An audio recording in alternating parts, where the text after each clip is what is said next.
আসসালামু আলাইকুম ওরহমতুল্লাহ নাহমাদুহু ওয়া নুসাল্লি আলা রাসূলিহিল কারীম আম্মা বা'দ قال النبي صلى الله عليه وسلم من أحب سنتي فقد أحبني ومن أحبني كان معي في الجنة আল্লাহ রসুল সাল্লাল্লাহু আলাইহি সাল্লাম বলেন, যদি কোনো ব্যক্তি আমার একটি সুন্নতকে মহাব্বত করলো, সেজন্য আমাকে মহাব্বত করলো। আর যে আমাকে মহাব্বত করবে সে আমার সঙ্গেই জান্নাতে চলে যাবে।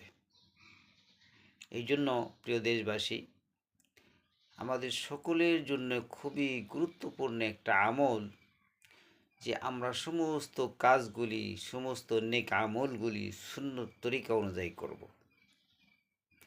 সুন্নত মোতাবেক যদি আমাদের আমল হয়ে যায়, আল্লাহ খুশি হবেন, আল্লাহ রসুলও খুশি হবেন।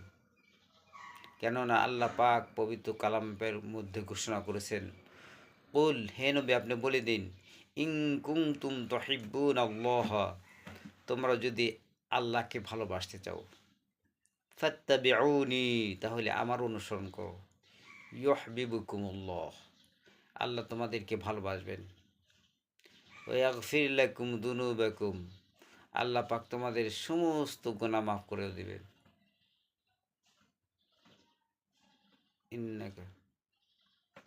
ইন্নাল্লাহ গফুরুর রহিম, যেহেতু আল্লাহ পাক ক্ষমাশীল,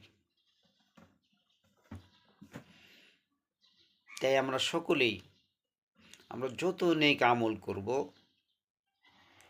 সমস্ত নেক আমলগুলি আমরা সুন্নত তরিকা অনুযায়ী করব, সুন্নতের উপর আমল করব। যে সুন্নতকে ভালোবাসবে সে আল্লাহর নবীর সঙ্গেই জান্নাতে চলে যাবে। আল্লাহ রসুল নিজেই বলেছেন যে আমার একটা সুন্নতকে মহাব্বত করলো, সে যেন আমাকেই মহাব্বত করলো, আর যে আমাকে মহাব্বত করবে সে আমার সঙ্গেই জান্নাতে চলে যাবে। আল্লাহ রসুল বলেন, মান তাশাব্বাহা বিকওমিন ফাহুয়া মিনহুম, যার সাথে যার মিল থাকবে সে তারই অন্তর্ভুক্ত হবে।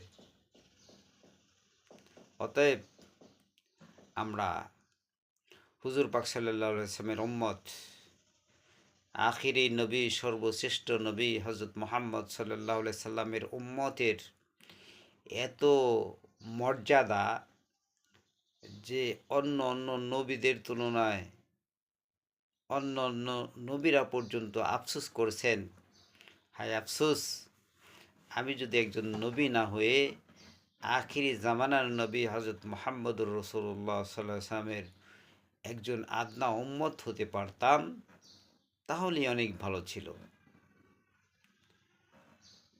তাই আমরা এই সুযোগগুলি হাতছাড়া না করি। আল্লাহ পাক মেহেরবানি করে আমাদেরকে আখিরে জামানার নবী, সর্বশ্রেষ্ঠ মহামানব, সর্বশ্রেষ্ঠ নবী, আখিরে নবী, আকায়ে নামদার, তাজদারে মদিনা মুহাম্মদ মুস্তাফা সাল্লাল্লাহু আলাইহি সাল্লামের উম্মত হওয়ার সৌভাগ্য দান করেছেন। এটার শুকরিয়া আদায় করে শেষ করা যাবে না।